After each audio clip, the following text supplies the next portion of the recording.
Welcome to this edition of Like Nobody's Business. I'm Mary Beth Sewald with the Vegas Chamber.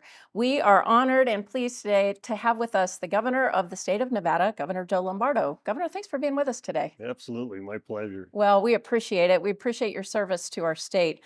You're in a very different role now, obviously, as you A were little bit. before. A little bit, yes. Tell us a little about what it's been like. I mean, you have really hit the ground running, it seems like. Well, part of it is just part of the process in the state of Nevada, right? The election cycle is cumbersome because upon election, you're thrown right into a legislative session. And part of that process is you don't know what your budget is. You're relying on the previous governor's budget. Hopefully you have enough time and education and ability to make the changes towards your platform going into the legislative session. So that's been the biggest hurdle for me and my staff and the organization, is to get our arms wrapped around that. But um, then we go into the legislative session and it's completely different than my previous job, right? I get to develop the budget. I get to determine who I hire and fire and operations in totality. But in the way the government is set up in every state in the nation, and the Constitution within that specific state, to include the nation, you have to operate in certain parameters, and that is a little bit different to me. And but it's all good, because no matter how bad our system is, it's always the best system in the world, in my opinion. So we're getting through the session. We're dealing with the nuances of the session and negotiation and communications and everything that we want to achieve. And then, for the benefit of your listeners, the governor's office is privy to 5 bills, the governor's bills. And so far, we've only had hearings on 3 of the 5. Hopefully, we will get a hearing here soon forth on the next 2, and then all during that process, we're negotiating along the way. And so nothing has come to finality, nothing's come to a bill. And the other unfortunate piece for me is the awareness of how slow the process is. And we got today's date. I think it's probably 27 days out to the end of the legislative session, and I've had the privy to sign 5 bills. And you hear that in the coffers and the inventory, there's well over probably 700 bills still available out there, and that makes it difficult to have good conversations on those important bills that need conversations, when you feel that there's a need to rush it through in due time. So there's nuances and the differences of the job, but there's also the majority of it is working with people. And a lot of people think the sheriff is preoccupied with every 24/7 crime, and that's not the case. It's a big organization. You got to work with all the nuances of an employee base and everything that affects their quality of life, and also the people in the community. And that's what's similar with the governor is, you're still working with people. You're dealing with an organization of people, and what you're trying to achieve is all to the benefit of Nevadans. Everyone I've spoken with has been incredibly impressed with, I mean, your level of knowledge. It's been no big surprise or anything, but to be that knowledgeable to that degree about so many issues, I assume perhaps the campaign might have been a bit of, a learning process for you, but you seem to have really hit the ground running, like I said before, and you're really kind of firing on all cylinders for the state. Yeah, I'm glad you say that, because, with the police department, remember I said, as the sheriff, I'm dealing with a lot more policy and Right. procedure than I am, with the nuances of crime. And the governor's thing is, it's a matter of education. So through the campaign, you're educating yourself on the issues that people are concerned with. So you want to make sure you speak with some kind of sense of knowledge on whatever those items may be. But then you're thrown into the buck stops here proverbial as the governor. And I think it's important for me to have an education going into those meetings and having conversations, and knowing the unintended consequences as a result of your decision.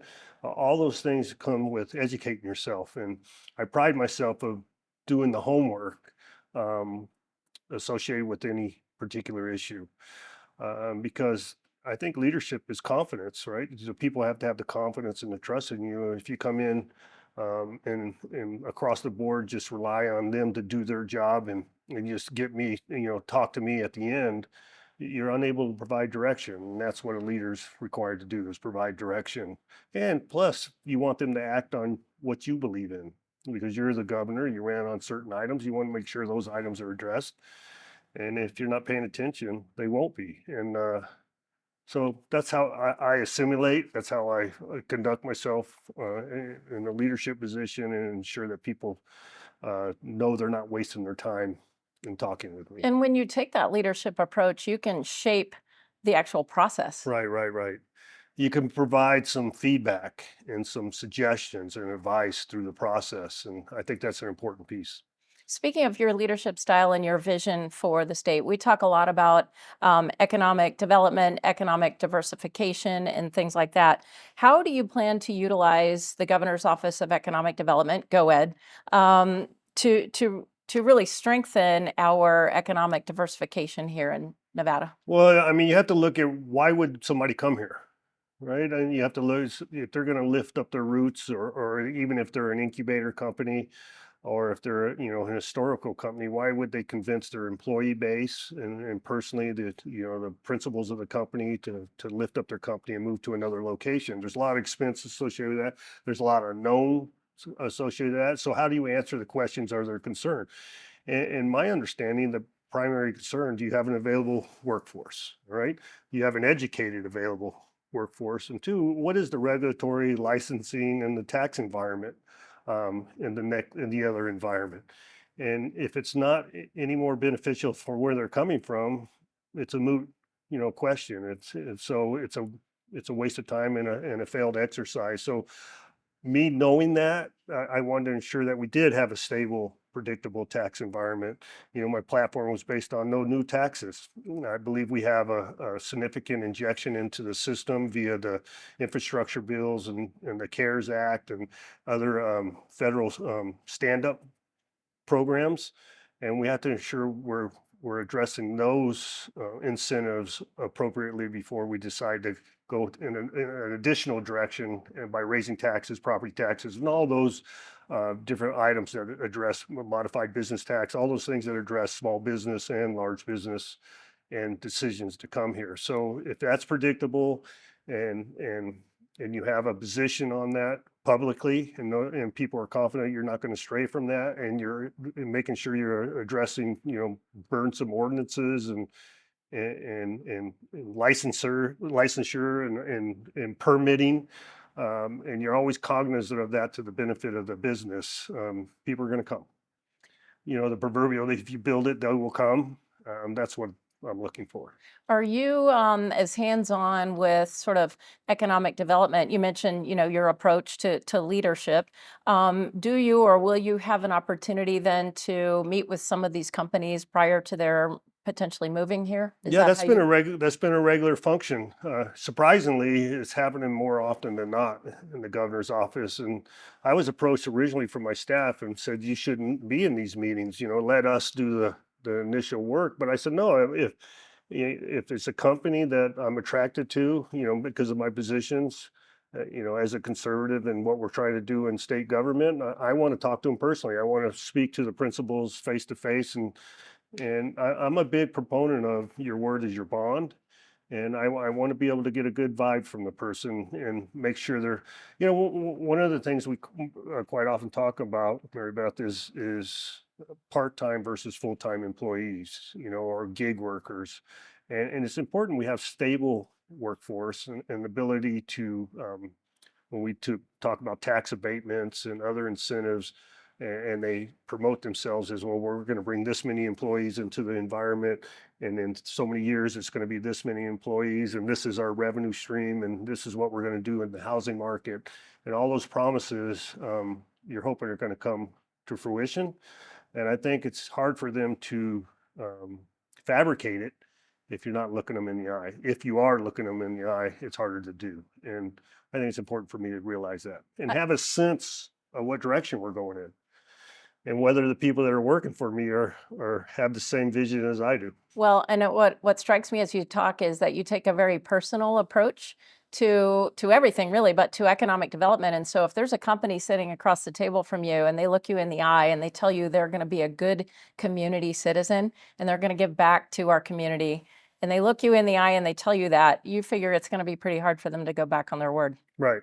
Exactly. And unfortunately, in history, we've had it happen more than once. We'll be back right after this.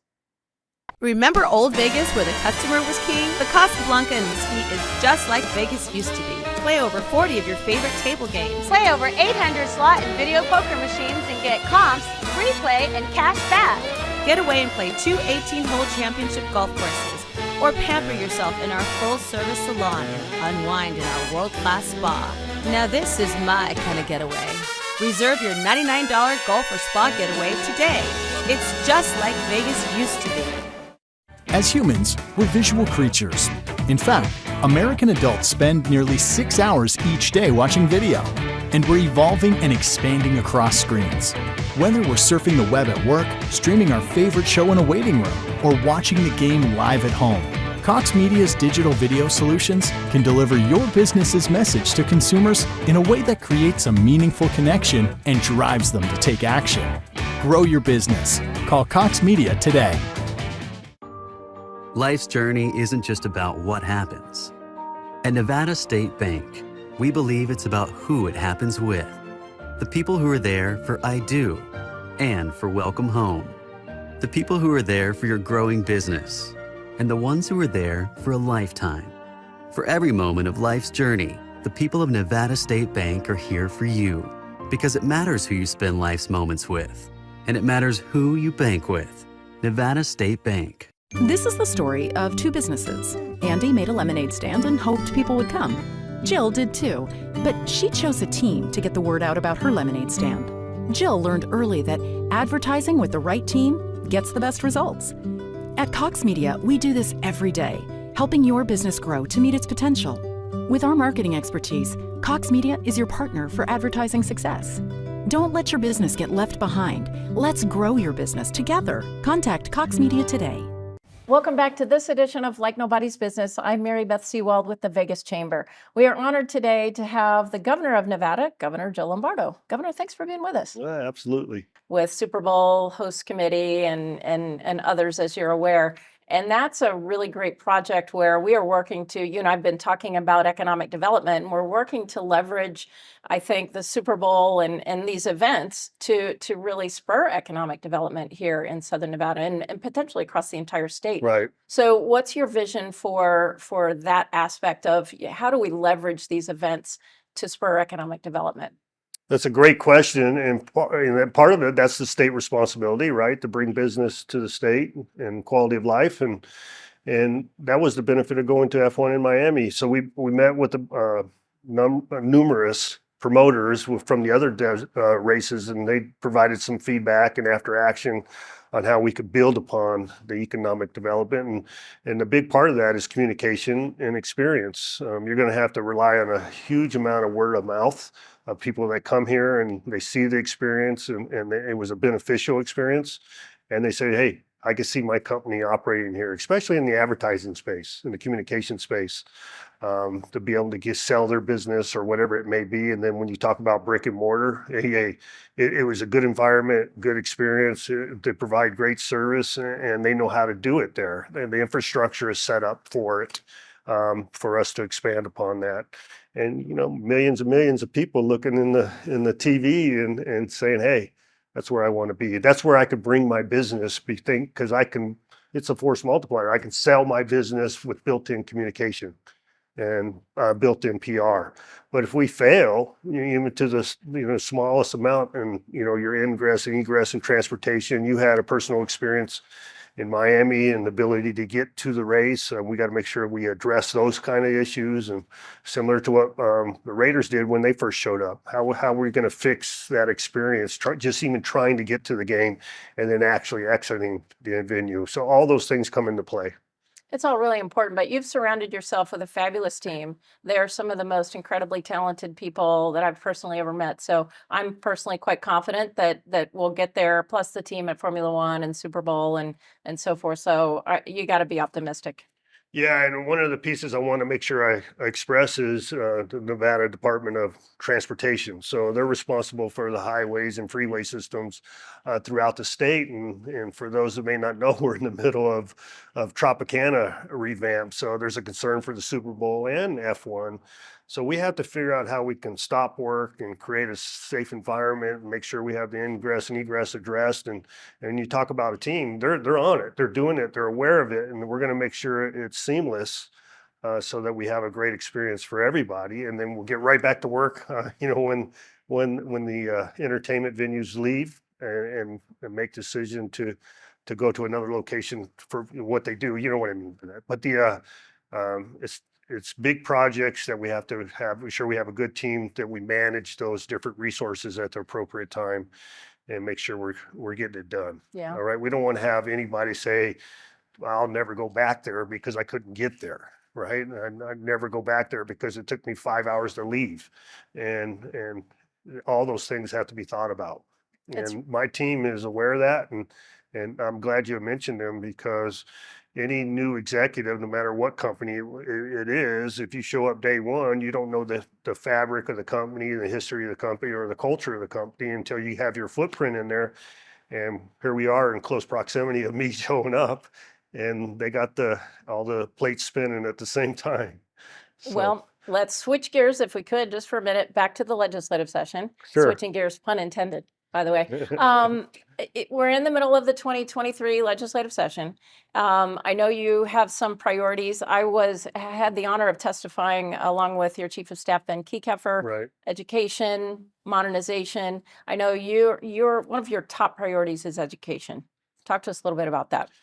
Yeah, and if you would ask me why is education a top priority? Because it builds opportunity, right? There's nothing worse than a young individual that graduates either a high school or college and there's no opportunity. And that's the fabric of the economy and the fabric of the community, is the education to be able to occupy that. And so when you're talking about business here, we're here at the Chamber of Commerce, right? We're talking about business. Do you have a workforce to occupy those jobs? And you don't without education. So, and that has been nuanced in the state of Nevada. And what I mean by that, we haven't been able to do that in the past. And, there's a lot of different reasons why. And it's important for the governor to be the focal point or the focus of all those resources to put towards education and ensure that we do have success. Now, it's nothing that we can do day one. I mean, it's like turning around a battleship. It takes a long time and a lot of effort and a lot of different resources, but you have to identify those gaps and make sure you're paying attention to those gaps and doing something about it. And that's the reason why. I think the entire success of a state is based off the back of education. And it's just not me saying it. Just look at it. It's nuanced across the United States. Some of the states that have very successful economic engines is because they also have a very robust, educated workforce. And it's important for us to realize that. But besides education, I think one of the nuanced needs for Nevada is ensure that we have a robust healthcare system. And that's all part and parcel to what we need to achieve in the future here in the state of Nevada, and ensure we address the gaps with that. Another priority of yours has been modernization of our infrastructure, our government Right. Offices, processes, and so forth. And I also got to testify regarding that in support of your bill. So tell us a little bit about why you're so committed to the modernization piece as well. Well, government is slow. Government is slow to react, in the business. Was that a surprise to you? Yeah. No, I had a little bit of experience being the sheriff. It was still a big government agency, and there's a lot of checks and balances and approval procedures to get things done. But it's also execution, and a lot of problems with government is because it's so slow, people get frustrated and they fail to execute.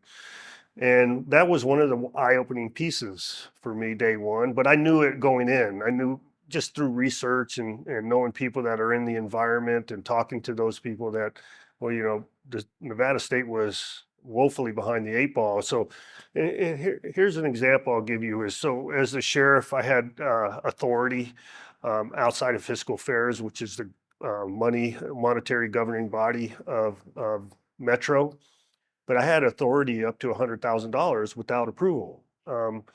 In state government, you would think the governor would have something, commensurate to that. No, it's woefully unfunded. That's to the tune of $30,000, and you can't get anything done in today's dollars for $30,000. So either you have to go through the legislative process or the IFC process, and get approval to get things done. And so Both of which would take forever. right. And so part of that modernization bill is to identify those issues, identify those hurdles, and see how we can streamline it. And another piece on that is your workforce, right? You're only as successful as the people that are part of the workforce. And I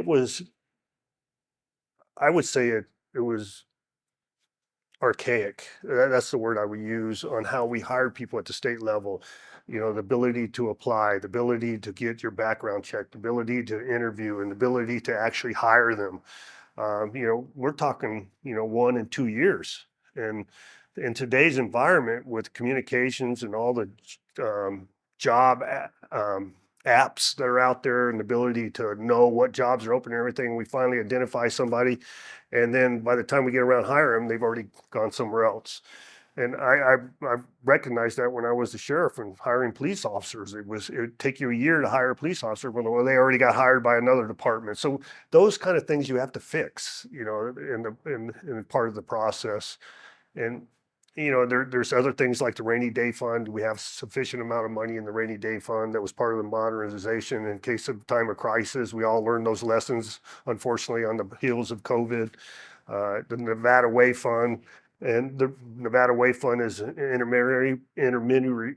I won't even try the word. So it's in between the legislature and what we're trying to do in state government. We see financial opportunities outside of GoEd, and maybe we need to address an infrastructure need, and we got to throw some funds at that, in short order. That's the intent, to just to be more nimble and able to move without the draconian or the red tape processes that government quite often brings to you. And a lot of those processes hadn't been looked at in decades. And that's why it's important, just like my executive order on ordinances, where no new ordinances till we figure out the ones that are archaic and non-useful anymore. Let's get rid of those and then we'll move forward. I think it's important for people to realize there's a lot of nuance, 150 spokes, I always say, in the wheel. State government, and only one of them can cause the entire government to fail as far as communications and perception and culture. Are you optimistic about the session and that your priorities will move forward? That's a good word, optimistic. Optimistic. Cautiously optimistic? Cautiously, I think that's better. I'm cautious about what's going to go on in the state government, legislature in 27 more days. I mentioned earlier that, about hearings and committees and votes. It's amazing how it gets crunched in a short period of time. And there's a lot of unintended consequences that occur when that happens. And I hate to make decisions in a vacuum. And we got to move a lot quicker. That's my opinion. And people say, well, you haven't been here, this is your first year. I say, yeah, but I know how processes work, and I know how to manage process, and I know how to write policy, I know how to develop policy, and we need to do a better job. Well, on that note, Governor Lombardo, thank you so much for your service already to our state. We're very excited to work with you. We appreciate your support of the business community and of the chamber. And I appreciate you saying that, my support of the business community, because it's not lost on me. It's not lost on me because it's more long-term. It's the fabric of our communities and our economy and our quality of life. And sometimes people lose that perspective. And that's why I appreciate the organizations such as the chamber. What are you most looking forward to as governor? Forward to? Yeah. June 5th. Me too. No, that's After not at that. all. You know what it is? I'm looking forward to change and instrumental change. I have some ideas on how we can do better as a state. I'm looking for a change in the ranking of our education system. I'm looking forward to a better quality of life in our safety, in our public safety within the environment we live in. So if it's a measurement stick from day one to year 8, we've gone forward, I'll be proud of that. Well, you already have a lot to be proud of. So So congratulations on that. We really appreciate all your support and everything you're doing. And I know our viewers and our members at the Vegas Chamber appreciate you as well, as do all of us here in the state of Nevada. So thank you. Thank you. Appreciate your right. time. That'll do it for this edition of Like Nobody's Business. I'm Mary Beth Sewald.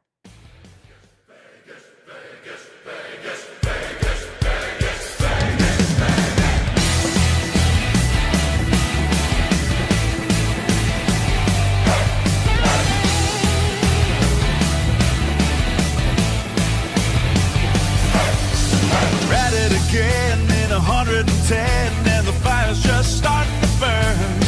There ain't no keeping us down in this neon town. We've been waiting for our turn. Gonna roll the dice and go all night, ready for my lucky roll. Vegas, oh, we're doubling down. Vegas, yeah, we're doubling down. Doubling down. Vegas, Vegas, Vegas.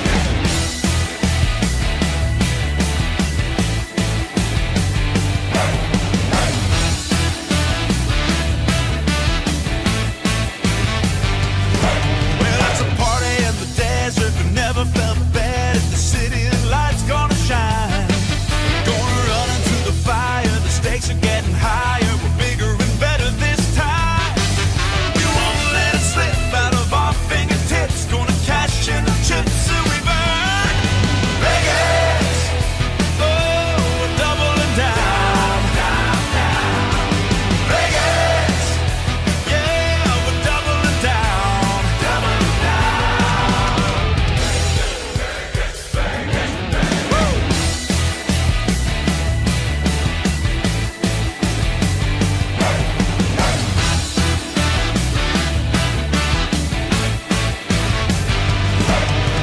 Vegas, yeah, we're doubling down. Doubling down. Vegas, oh, we're doubling down, down, down. Life's journey isn't just about what happens. At Nevada State Bank, we believe it's about who it happens with. The people who are there for I do and for welcome home. The people who are there for your growing business. And the ones who are there for a lifetime. For every moment of life's journey, the people of Nevada State Bank are here for you. Because it matters who you spend life's moments with. And it matters who you bank with.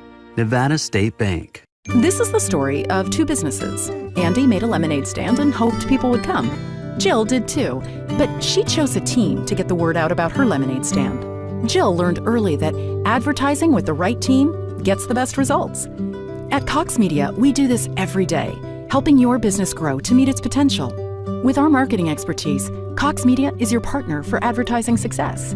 Don't let your business get left behind. Let's grow your business together. Contact Cox Media today.